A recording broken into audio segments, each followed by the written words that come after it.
नमस्कार, मैं हूं आयुषी और आप देख रहे हैं जनसत्ता। जनसत्ता एक्सप्लेनर्स में आपका बहुत बहुत स्वागत है। आज हम बात करेंगे चुनावों की प्रोसेस में वीवीपैट का खेल। वीवीपैट आखिर क्या है वीवीपैट और चुनावों के दौरान इसकी क्यों चर्चा होती है, आइए हम आपको बताते हैं। तो 19 अप्रैल को देश की जनता पहले चरण के लिए मतदान करने वाली है।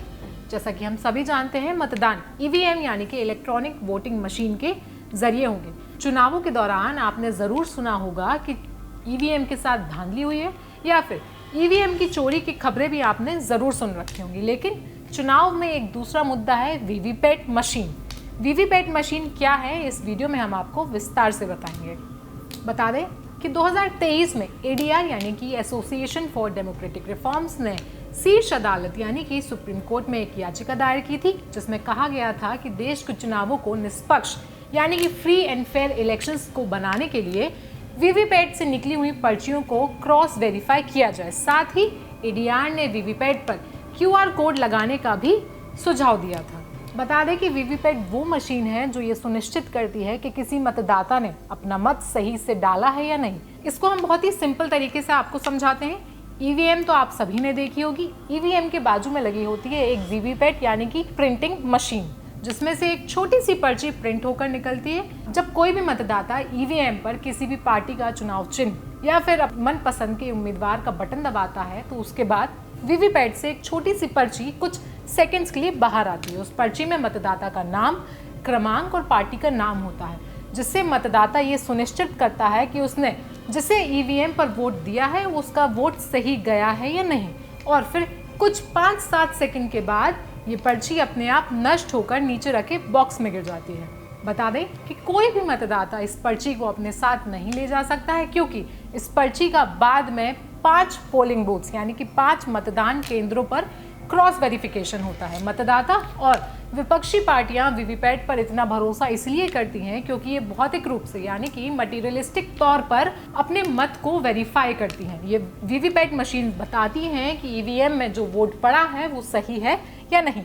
तो वीवीपैट की कहानी शुरू होती है साल 2010 से, जब इलेक्शन कमीशन देश में फ्री एंड फेयर इलेक्शन कराने के लिए हर कोशिश अपना रहा था। वीवीपैट के प्रोटोटाइप बनाए गए और 2011 में चेरापूंजी, लद्दाख, ईस्ट दिल्ली और जैसलमेर जैसी जगहों पर वीवीपैट को टेस्ट किया गया। जुलाई 2011 में टेस्टिंग के बाद चुनाव आयोग में काफी मंथन चला, कई दौर की बैठकें चली और उसके बाद फाइनल रूप 2013 में वीवीपैट का निकल कर आया। यानी कि 2013 में वीवीपैट के फाइनल मॉडल को मंजूरी मिली। इसके बाद कंडक्ट ऑफ इलेक्शन रूल 1961 में संशोधन के बाद ड्रॉप बॉक्स वाले प्रिंटर की अनुमति दी गई और फिर 2013 में वीवीपैट का फाइनल मॉडल नागालैंड के नोकसेन विधानसभा क्षेत्र के सभी 21 मतदान केंद्रों पर यूज किया गया। जिसके बाद चुनाव आयोग ने वीवीपैट को हर मतदान केंद्र पर यूज करने का फैसला लिया और 2017 तक सारे मतदान केंद्रों पर वीवीपैट का इस्तेमाल भी होने लगा। अब सवाल उठेगा कि आखिर वीवीपैट की पर्चियों को किसी भी रैंडम तरीके से चुने गए मतदान केंद्र से क्यों मैच किया जाता है। तो आइए हम आपको बताते हैं। तो आपको बता दें कि 2018 में सुप्रीम कोर्ट में इस बात पर सुनवाई हुई थी कि आखिर कितने प्रतिशत वीवीपैट पर्चियों को दूसरे मतदान केंद्रों से मिलाया जाए। जिसके बाद ईसी ने इंडियन स्टैटिस्टिकल इंस्टीट्यूट से सुझाव मांगे और ये निर्णय निकाला कि कम से कम हर विधानसभा क्षेत्र के लिए एक मतदान केंद्र की वीवीपैट पर्चियों को सत्यापित किया जाए। लेकिन 2019 में टीडीपी नेता चंद्रबाबू नायडू की सुप्रीम कोर्ट में याचिका के बाद इस संख्या को 1 से 5 कर दिया गया, जिसका मतलब है 2019 से वीवीपैट पर्चियों को 1 नहीं बल्कि 5 केंद्रों पर वेरीफाई किया जाने लगा। ये तो बात हुई वीवीपैट और उसके इतिहास की। अब हम आपको बताते हैं कि वीवीपैट से जुड़े लीगल मामले क्या हैं। वीवीपैट कई कानूनी मामलों का विषय रहा है, जिसकी शुरुआत सुब्रमण्यम स्वामी बनाम भारत के चुनाव आयोग से हुई थी, जिसमें सुप्रीम कोर्ट ने फैसला सुनाया था कि स्वतंत्र और निष्पक्ष चुनावों के लिए पेपर ट्रेल अपरिहार्य है यानी कि इंडिस्पेंसिबल है और सरकार को वीवीपैट के रोल आउट के लिए धन उपलब्ध कराने का भी कोर्ट ने आदेश दिया था। बता दें कि 2019 में चंद्रबाबू नायडू ने ये याचिका दायर की थी कि कम से कम 50% यानी कि 50% वीवीपैट पर्चियों की वेरीफाई किया जाए, लेकिन इलेक्शन कमीशन ने इसको इस बात से खारिज किया कि इसमें काफ़ी समय लग सकता है।